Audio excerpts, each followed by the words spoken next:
ఒక్క మహానగరం మొత్తం పసుపచ్చగా మారిపోతే ఎలా ఉంటుందో ఎప్పుడైనా ఊహించారా?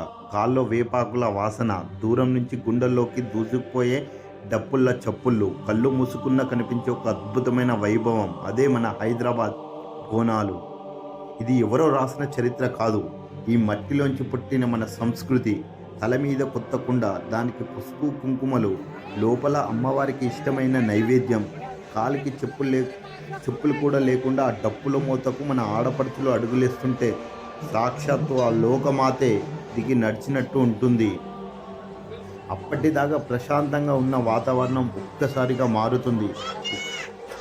ఒంటి నిండా పసుపు, కళ్ళకు రౌద్రం, చేతిలో కొరడా చిలపిస్తూ షోమెత్తిన పోతురాజు ఎంట్రీ ఇస్తుంటే చూసే ప్రతి ఒక్కరి రోమాలు నిలబడాల్సిందే. ఆ తాండవం చూస్తే దేవుడు మన కళ్ళ ముందు ఉన్నాడన్న నమ్మకం కలుగుతుంది.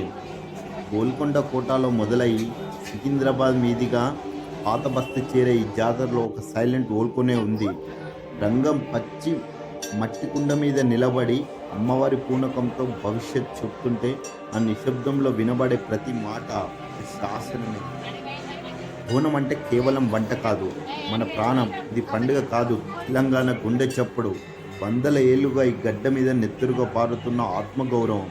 ఈ వైభవాన్ని మాటల్లో చెప్పలేం, కల్లారా చూడాల్సిందే. జై మహంకాళి, జై హింద్.